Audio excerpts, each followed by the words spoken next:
Oh, I have slipped the surly bonds of earth, and danced the skies on laughter silvered wings. Sunward I've climbed and joined the tumbling mirth of some split clouds, and done 100 things you have not dreamed of. One word to describe the Spitfire, and that's magic. It's the nearest thing to having wings oneself and flying. A very, very deadly killing machine. But in the air, the Spitfire was an absolute dream. Salsbury, Wiltshire, England, 1940. Almost 10% of the civilian population have signed the Official Secrets Act. Why? I had to keep silent even from my parents, you see. I don't think anybody knew that there was a Spitfire factory there. I can say now we all put our heart and soul in it because we knew we wanted the Spitfires. The year is 1940. Deep in the green rolling countryside of Wiltshire, a covert army of civilian workers are gathering out of sight of the Luftwaffe. Unknown to the local population, chosen members of the public were secretly building Spitfires in their thousands. I had notification from the government, I had to report for war work. Then they decided which factory I would go in, I suppose, and put me in that one, in the Spitfire factory. They sent me here to work as a lad of 16, and I worked in that building there. I believe this was the stores, if my memory is correct. They became totally autonomous, which meant that they were building entire aeroplanes in each of those places.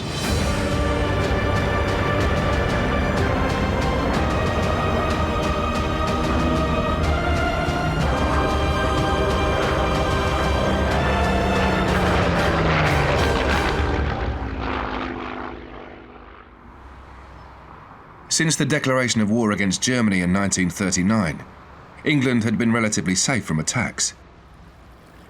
Other than a small series of probing strikes against British ships in the Channel and ports in the south, England seemed relatively unscathed. No one knew how long this would last, as Hitler was still debating whether to invade Britain or Russia first. But the calm never seemed that real. For the story on the other side of the water was not the same. Hitler is achieving his plans for conquering Western Europe. His armies march on relentlessly. The vastly superior forces crush and destroy all in their way. Over 100 million people are under the control of the Nazis. Just as Napoleon did 100 years before him, Hitler decides to invade England. The aim is then to attack the United States. The plan is simple. Knock out the RAF and its bases, get control of the air and the channel, bomb and destroy communications and transport links, and then send in the invading forces. With their vast superiority in the air, resistance would be futile. But no one bothered to tell the British that.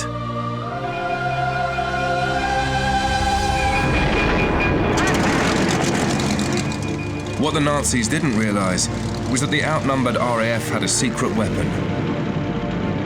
The Spitfire.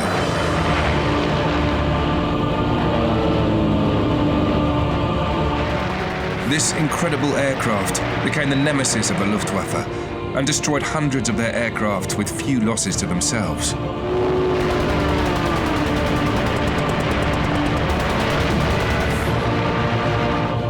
This resistance was intolerable to the Nazis. They had to destroy the RAF, and especially the Spitfires, by bombing the airfields and the factories where they were being made. Southampton on the south coast of England was a prime target. It was, as it is today, a strategic major shipping port and industrial area. 2 supermarine factories were based here on the Itchen River, producing hundreds of aircraft, and in particular, Spitfires.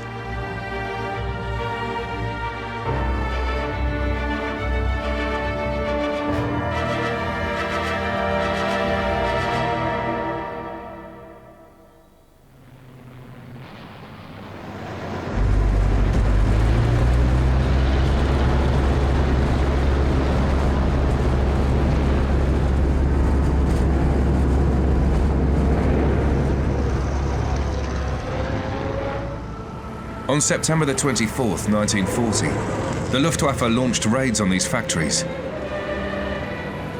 The first raid on the Tuesday missed both factories, but destroyed most of the surrounding houses, resulting in heavy losses of civilian lives.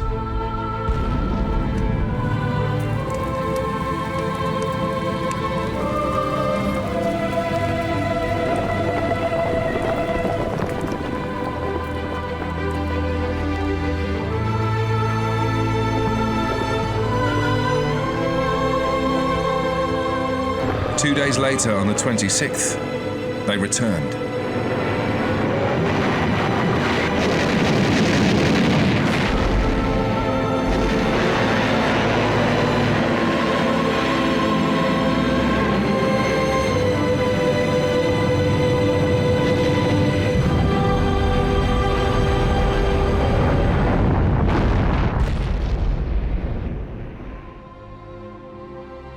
Both factories were completely destroyed, along with most of the workers and skilled engineers.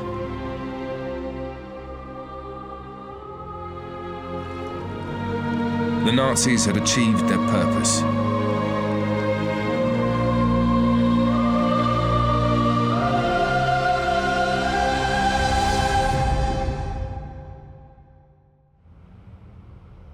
The south of England Spitfire production was totally wiped out in one bombing raid. What to do? Norman Parker, historian, aeroplane engineer, author and eyewitness to these previously untold events, explains. Lord Beaverbrook himself, who was the Minister of Aircraft Production, came down to Southampton. Vickers took over the 4th floor of the Polygon Hotel down near the docks.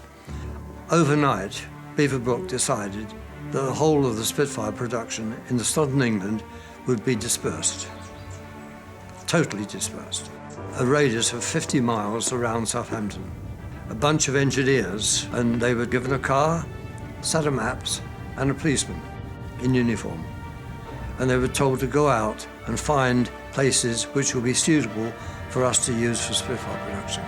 And this policeman was in there to enforce the law. Reading was chosen as one centre, as was Trowbridge. But Salsbury was the main dispersal site and became the biggest and most productive site of the three. They asked about 30 of us, would we transfer to Vickers Supermarine Service Department to work on the Spitfires, do the same work on the Spitfires we were doing in the Wellington, and they were short of people. So I transferred over to Supermarine. Salisbury lies in the heart of Wiltshire. On the surface, it's quiet, gentle and rural. But back during World War II, under the calm, serene exterior, it was an industrial machine turning out thousands of Spitfires for the war effort. People, if they were not in work that was entitled war work, they could be directed into doing war work. I was a hairdresser, and I had notification from the government, and we had to report to this place in Salisbury to be examined, medical examination. And from there we were told to go to this other place, which was the Wessex Motor Garage. And I can remember saying to her, well, why have we got to go there? I said, we don't know nothing about cars. And she didn't have a clue, and she was plodding along with me. We went into this place, and the noise, it was terrific. All you got was brr, brr, brr.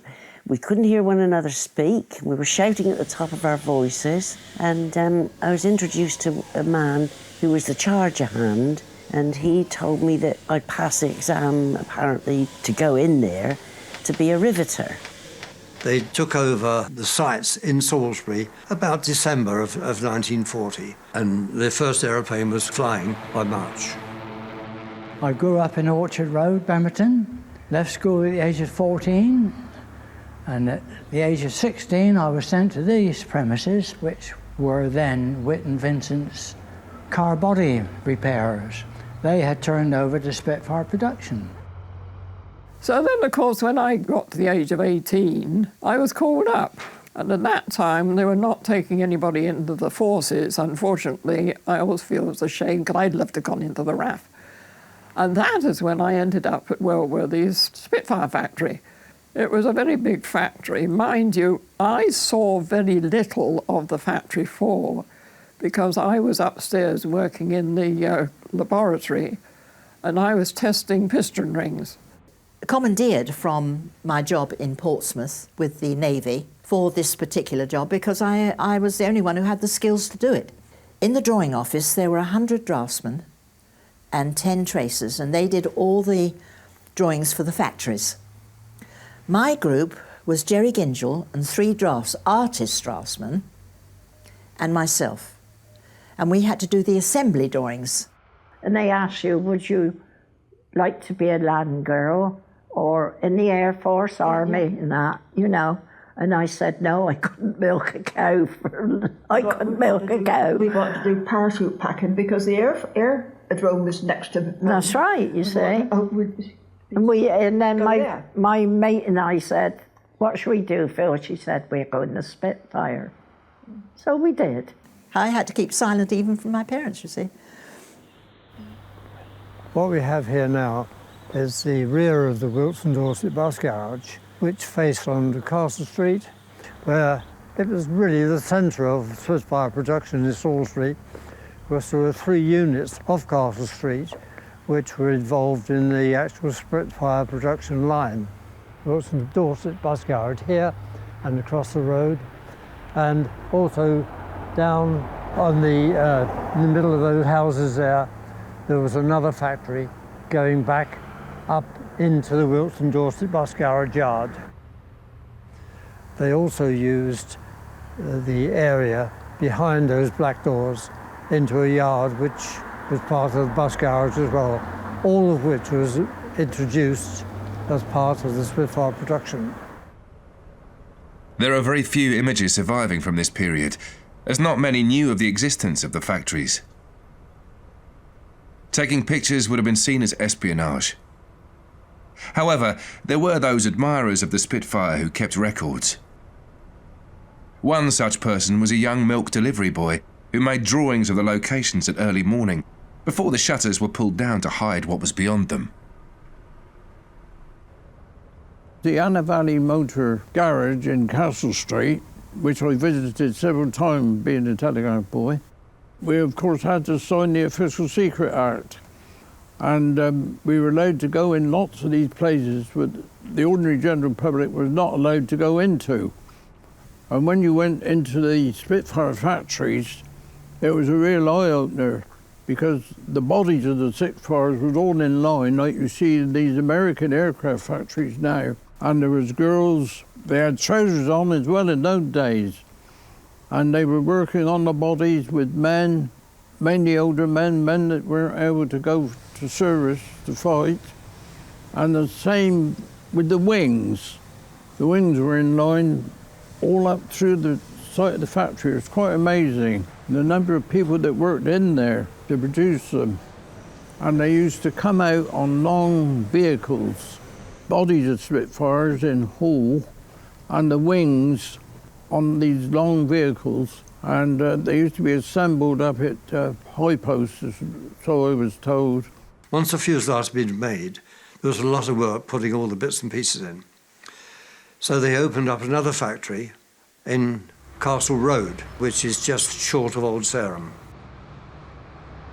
This is Castle Road, and what is now the car park was the actual factory floor of Spitfire Factory number 1. This site here saw the building of 2 sites. In this particular building, they were using as a final assembly. The fuselages were being brought up to the stage whereby they were ready to achieve the wings, but they had engines, cowlings and so on, would be built up and then taken up to high post. This was factory number 1. The second factory was built about a year later, and that was built down below us, and is still there to this day. Of 22,000 Spitfires built in Britain during the war, 15,000 were lost. Reading and Trowbridge had their own production lines, but Salisbury was the most productive of the 3 centres. building some 2,500 Spitfires. This thing is like the gun that I used to use when I was riveting. They were damned heavy, I can remember that, and you'd have to get in such awkward corners with them sometimes. Aim them down, aim them up in the air. I hated when you had to aim them up in the air, although I did have my shoulder to lean on a little bit when I'd done them that way. You always relied also on the person that was holding them up for you. We used to call them the holder-uppers. For the rivets to be put in the big salt bath. Yeah. And then you get back and go at his time, he'd tell you when the rivets were soft, were ready enough, and then you'd use them when you wanted them. And you had to do it quickly. Oh, God, cold. Yeah. We had a mixed bag of labour here, mostly ladies of various ages. And as you can probably imagine, at the age of 17, it forwarded my education quite considerably. But they gave me these dungarees, and I said, I'm not wearing those. And they said, but you've got to. You've got to. You just got to, and that's it. So I went out in the cloakroom and put these blooming dungarees on, and the crutch came down to my knees. And I was rolling, you know, I had to roll them up, bottoms and all. And they kept falling down, I kept falling over myself and all. So I took them home and cut them off. The crutch was still down here, mine, but I cut them off, and they were a bit more comfortable. But when we were at Bradley Road, Queen Mary came there, and our boss come along to us and said, everybody's got to wear clean overalls. And I said to my mate, I can't see this. I said, why have we got to clean up all our benches and wear clean overalls? No, I said, she's coming to see people working here. And whose bench did she stop at? Ours. And he wasn't very happy, believe me. He wasn't at all happy. We've been bombed, dive bombed, high-level bombed, machine gunned, been through 2 invasion scares. The last lot we had the house down about our ears. But we're still sticking it, and we're going to stick it. At Hilperton Road, we done the ribs that goes on the plate on the wings, and they go various, like this, right the way down. And you never, when you put the nuts and bolts in that held them onto the booms, you know, the big booms, we had 2. You never had to scrape any of the paint off. You had to be very, very careful. Typical German efficiency meant most of the aeroplanes were built by heavy machinery, with as few parts as necessary in one place and mass-produced. The Spitfire, however, had 10 times as many parts. But Spitfires could be built in many covert buildings by hand. So if one building was bombed, only one small part of the Spitfire production needed to be replaced. Factories were never obvious. Right in the centre of Salsbury, behind the legitimate facade of Wessex Motors, Spitfire fuselages were being built. I suppose I worked in there 2-3 years. In all that time, I never ever saw an aircraft move out of the factory. Never. And then one day we were coming back from the canteen, and the long run of the roads in front of us was going this great big long thing, you know, and this was one of the aircraft, and they said, oh, well, that's one of the planes, that one that was at the front going out. When we got back to the factory, they were closing the doors, and they were on like a concertina. You would never have known that whole area, whole part, undone, because there were things on the walls of it, you know, that made it look like it was like a wall. You didn't know that the doors opened for the planes to go out of and come in. Nobody knew that I don't think anybody knew that there was a Spitfire factory there. Unlike their counterparts in Europe, the British did not keep all their aeroplanes in airfields, but rather tucked them away around the countryside, amongst gardens, orchards, and wherever the enemy would not be looking. They came out with tarpaulins. You didn't see the actual contents, but of course I knew what was in there. And I think Salisbury as a whole was very well guarded, with positions where soldiers could get up on the top of the railway lines. They were about 10 foot wide. Soldiers could put their guns through the gaps in the walls, anything that was kind of warranted. There's 4 rivers actually through the centre of Salisbury. The rivers were a protection, and where there wasn't protection for rivers, they built tank traps all the way round, dug ditches so that tanks couldn't get through. And there must have been a reason for that, because we had barrage balloons even in places like St Thomas's School playground. Every time the siren went, they were winched up. We thought that they'd repaired Spitfires. We'd see them coming on these like low loaders with the wings folded, and they were going in for repair. I didn't realise that they were going to be fitted out, and we were told that they were repairing them. Had no idea they were building them, no idea at all. And I lived, 3 minutes walk away. It wasn't until after the war that I realised how extensive Salisbury was for the making of parts of the Spitfires, and how they were all assembled and then flown off from those big sheds up at High Post. That's where they were assembled. High Post lies about 4 miles outside Salisbury city centre. This is the location of the High Post Aerodrome Hotel, which was built around 1936 and was the clubhouse of the Wiltshire Flying School. Its location was perfect, set deep in the countryside.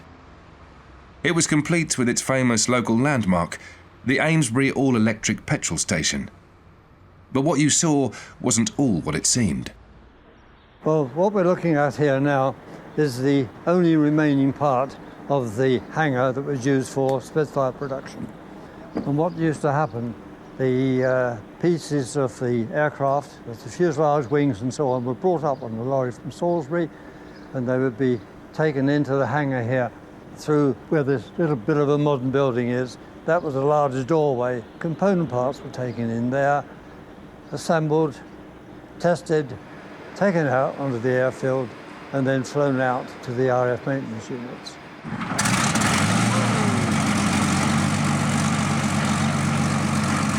From here to where Kemmering is now, that was the airfield. Yeah. But in '43, they closed the road and extended the airfield to the other side of the road. Right. So in fact, there was a runway ran right outside your door here, parallel to the road. Oh, right. Another runway runs from the corner across this way. Yeah. So you'd be driving along on the 345. Yeah. Maybe right with the level with it.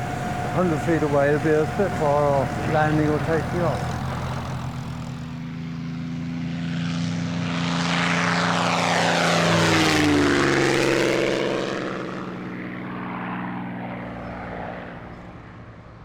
Just a short distance away from the runway were the 2 main hangars.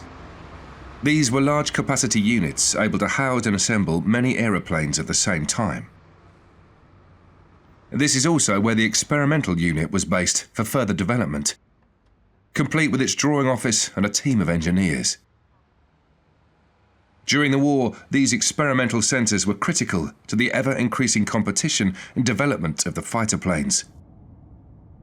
About 500 yards down the road there was another hangar, which was part of the Wiltshire Flying School.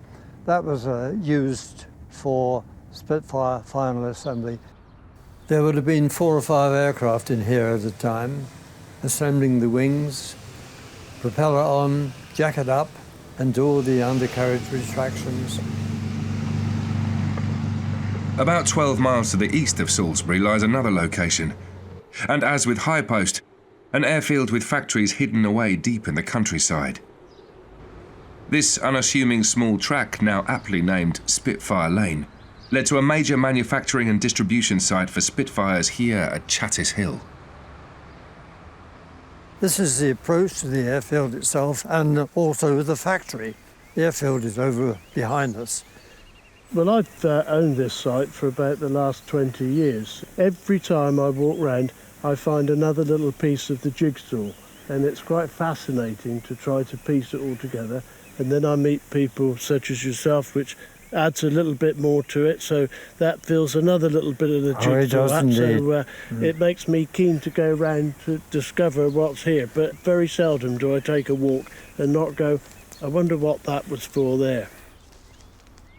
I heard of the factory there from a friend. She was going there to work. And I thought, well, I should have to do more work. And as it was local, I thought I'd apply. I had a brother anyway in the army, so out in Germany, out that way then, Holland and what have you. So you felt you were helping them as well. Before the airfield was built, the entire area was just a huge copse of trees, very mature trees, as you can see. But in order to get the hangars, there were two of them, they cut the trees down and put in the hangar floor and pulled the rest of the trees back so they could erect the hangar structure itself. Once erected, they let the trees go, hopefully, to camouflage. Right. I've had to wash oil filters out in thinners in cold weather. It makes you cry because you get chilblains, no rubber gloves and things, and you get chilblains on your fingers. It wasn't very nice. There were several aircraft in the hangar, 2 lines of them. Everyone would be working on one part and somebody else on another. Then they had an engine run on the ground. The next thing was they were out onto the field and the test pilot would come, take them up in the air. One of our jobs was to wire lock all these all the way round. I can remember one day I had to more or less put one on myself because the man I was working for, I think, couldn't have been there. And I always thought afterwards, well, when I saw one being flown up for test flight, I hope that prop stays on. Because they were all well inspected first. Large concrete apron you see down here has just been a place to park the aeroplanes while they're working on them, preparing them for flight.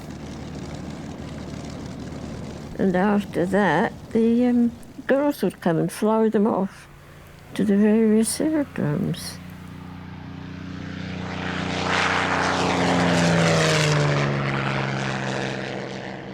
I'd been to Chattis many, many times by either the Anson taxi or the Fairchild taxi, many, many times. And having got there, the Spitfires were all ready for us, but the factory was in amongst the woods, so you couldn't see it, you see. And this big field was where they used to train horses for running, I suppose, and jumping. It was rather on a slope. Nobody else around there. People there were frightfully nice. They used to give me clothing coupons, you know, because they thought us girls didn't have any clothing coupons. They were quite wrong, but it was very interesting. We had no mess, of course. We weren't in the Air Force at all. We never swore allegiance to the Crown or took the King's Commission. We were paid by the Ministry of Aircraft Production. We were just civilians in uniform. If you didn't have a car, not many did. I didn't even drive because I hadn't learned before the war. I learned to fly before I learned to drive. But the transport picked you up and you went into the restroom and you passed the time till it was fit to fly. And they would hand out the little chitties, we called them. It said what you were going to fly that day. The operations was at Andover, the Ferry Command then, and they would send the list to White Waltham, to our headquarters, of every aircraft that had to be moved the next day, non-operationally. Headquarters would dole it out to the pools and try to give you lifts back. A wonderful organisation, but we were just there. All we wanted to do was what we fly and fly, you know. It was so exciting. And it was fun. Oh, we'd have done it for nothing, I'm sure. I would have done. And yet we were reasonably well paid, so I believe we were the first people to get equal pay for equal work with men. I was posted down to Hamble then, And the first thing I was given was a Spitfire to fly. Initially, I thought, oh, how terrifying it must be to be in a Spitfire. In those days, it seemed very fast, and everybody was saying it's a wonderful aeroplane. Not only was I told to fly one, but I had to fly two in the same day. What we had was little a loose leaf folder called Ferry Pilot's Notes, and that was our Bible. And there was, I think, about 250 types, just a page on each, which told you all you needed to know, really. Takeoff, landing, stalling. Don't really need to know much else. I saw my chitty and the number on the Spitfire, and someone helped me in, and I suppose in a way I was nervous, but I got in the aeroplane, and the little man that was helping me said, "How many of these have you flown?" And I said, "None. This is the first one." And he fell backwards onto the ground. And I used to say to him, it was a ladies' aeroplane, Gordon. And he said, I don't think Dad had that in mind when he designed it, Joy. But a test pilot once said she was a lady in the air and a bitch on the ground. Troublesome on the ground. You know, you had this great engine in the front, so you could not see where you were going, and you had to go like that on the ground. And it was rather troublesome. With so many of these sites producing such large numbers of Spitfires, it obviously made them targets for espionage. There was the spies' house in Fordingbridge, where 2 inhabitants were obviously warned to get out, like now, because they actually left their breakfast on the table half-eaten. And when the authorities went into the house, there was a complete aerial array built up in the loft where they'd been transmitting to Germany. Just beyond Coombe Bissett, there were 2 spies jumped out of an aeroplane just up the road. One of them broke his leg in the process, and his companion went down to Winchester, where he was told to report to a doctor who would be prepared to interest repairing a German airman. But the one that was able to walk, they actually turned him, and he became a British spy working for the Brits. A lot of people nowadays have come to the realization that the secrecy and the responsibility of individual people, like myself, was so important to the proceeds of the war. And we took it as a matter of course, and we knew the secrecy level, and one just kept to it for the country. I was in the post office at the time, looking out of the window. I heard this roar as they came across the market square. I think it must have been on Tuesday, because I recall my mother being down in the market square at the time, although I didn't know it then. My mother had told me to go and get my 2 younger brothers in for their tea. So I ran across the road, and as I was crossing the road, in the centre of the road, I saw this aircraft coming down, and he was swooping towards us, and I thought, he's a German, I just knew he was going to do something. So there was luckily a hedge there, which I threw my 2 younger brothers out on the floor, jumped on top of them, squashed them with my arms, and he machine gunned up the road, and I'm sure they were meant for us. From the right-hand side of the field, only about 50 yards ahead, at 0 height, it seemed to me, was this plane coming in very slowly. I looked up, and just over the trees, there was this plane flying over the top of the trees. As soon as Dad saw it, had German markings on it, he just grabbed us, threw us down on the grass, and sprawled himself on top of us. And we were facing towards the plane. He could look up and actually saw the pilot and his light-coloured helmet. And then orange flames started to shoot out of the wing, leading edge of the wing. Bang, bang, bang. That's one of theirs. And we soon found out what had fallen off. And dropped his single bomb in Middleton Road, which is the road just this side of the gasometer, opened fire on the gasometer and set it on fire. When the siren went and I dived into a little shop, immediately very, very worried, and dashed home, and my husband had already come down to the gasworks to find out what had happened. And my father was halfway up the gas holder, mending the holes, and the fire engines were there, constantly spraying water on him to stop any fire. And there, in the side of the gas holder, the one on the left, was a big hole belching flame. Massive flames, about 10 foot, I think.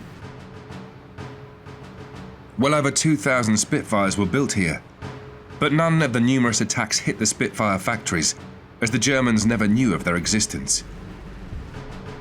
Nor did they know of the vast number of American troops based here in preparation for the Normandy landings. Well, of course, the Americans caused a little bit of havoc. The reason being that the girls of Salsbury loved to go out with the Yank. They used to have a van outside with their donuts, selling their donuts. And I always used to love their donuts. They were lovely. They had holes in the middle. And they used to have dances there, and I used to go up there to dances, and they used to put on a truck, a big truck from there, and pick us all up. And there was always two of them on that truck, always. Because that was to make sure none of them interfered with any girls, I suppose. Well, we used to have well, they made lovely ice cream. In fact, I can recall walking up Fisherton Street one night, and the Airborne Division was fighting with the American troops, and they lined up on each side of the road and have a go at one another. I can recall that several incidences, because, you know, there was, well, they used to have to relax. That was how they found their relaxation. And when we did see the silk stockings, how we wished we had a pair. And they took you to the PX, the equivalent of our naffy, and let you buy lipstick and stockings and things like that. I can't remember being given any nylons, but probably I wouldn't have worn them anyway because I wasn't really a nylon person. So I wonder what this is. So we stopped. You could see a little platform above the heads of the crowd, and there were two people in there. I wonder what they're doing. So I said to the chap on the door, "What are they?" "Boxing match," he said. "You got a special guest today." "Have you? Who's that?"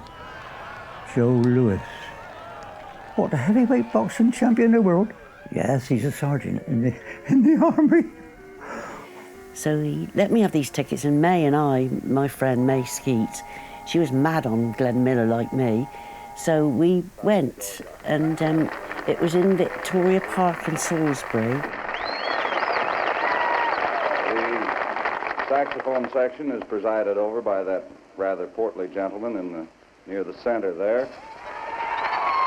You know, it makes it sound as if the war was fun, and it was in a way. Because you're only young once, you've got to have the fun where you can find it. One of the things that Salisbury was noted for was the building of the two hospitals by the Americans. And they built Odstock Hospital, which was used for years after the war by all the citizens of Salisbury. They said cheerio when they left us one evening, and they said they had a big job on the next day. They were all going to the seaside, but they couldn't tell us where because they didn't even know themselves where they were going. And the next day, we saw some of them, and we asked them where so-and-so was, and the one that I was friendly with, he didn't come back, and he had a little dog that he took everywhere with him, and the little dog and him, they were drowned.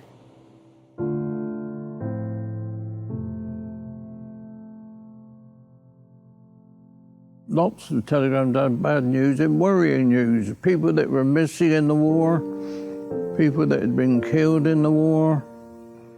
Waiting for that telegram boy to pass my mother's house and not go in. Not go in. It must have been dreadful for him.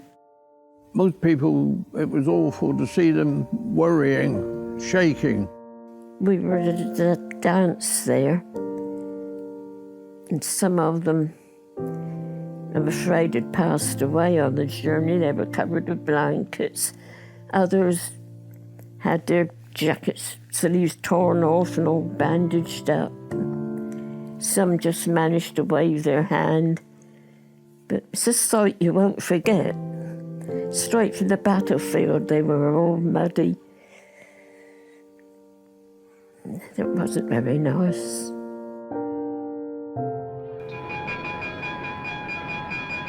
But whatever adversity, the secret factories never stopped working. They kept up the constant supply of Spitfires to the awaiting RAF pilots.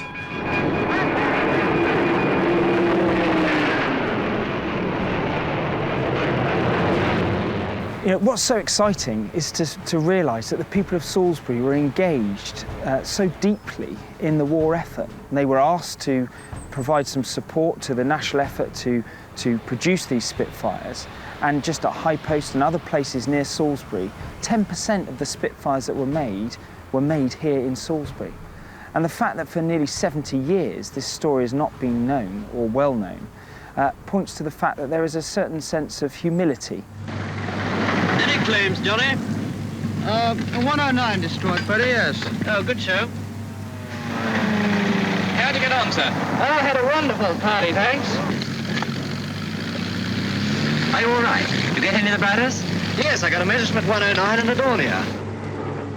Arguably one of the aeroplanes that saved and turned the tide of the war, extremely important during the Battle of Britain, but also, of course, an aeroplane that continued to be developed and improved. And as the tech race started effectively between us and the Germans, new aeroplanes and new modifications, and new engines and new weaponry came out all the time. And the Spitfire was constantly being updated time and time again to make sure it was at the cutting edge of technology. And the rate at which the aeroplane was expanded and improved was absolutely astonishing. Certainly if you compare it to what we have outside today in the Typhoon, the speed at which the Royal Air Force could modify its aircraft was absolutely phenomenal.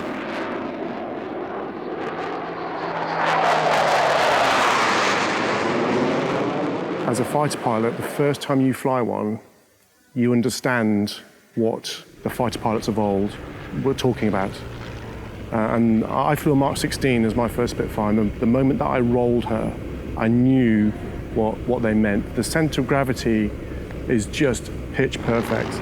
So you can almost fly her on, with a finger and thumb, which is beautiful anyway from a pilot's point of view.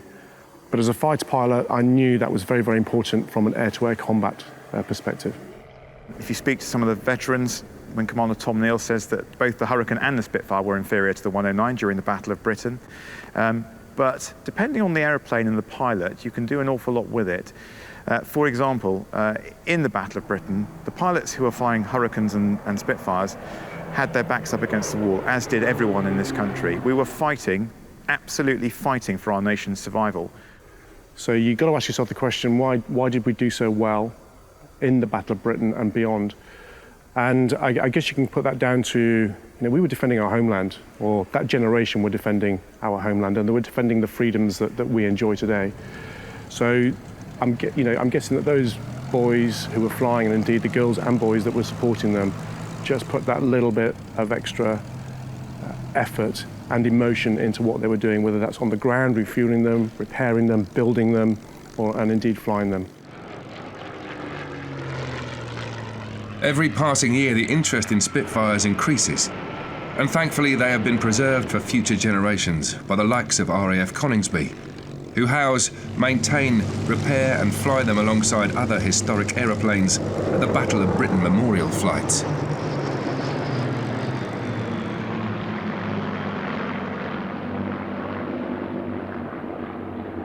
The last time I actually sat on a Spitfire cockpit was 1951. But having said that, before that, I've sat in, well, I would think, possibly hundreds of Spitfires over the years.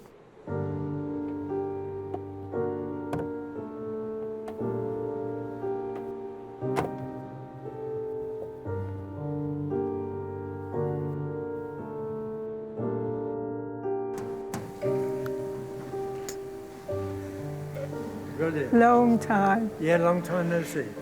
We didn't see a finished Spitfire. And they said, you're in here to work, not to talk, to work. And I've always remembered that. Mostly all work, I think it seemed in those days. No, whatever was required, we just did. You worked for the country, not for yourself. Please keep like the work up and do your best for the Spits to make the Spitfires. And that's what we done. We worked 8 till 8. We just had an hour for lunch. That left an hour then before the next lot came in, the night one, the ones that were working night. It was a month night and a month days.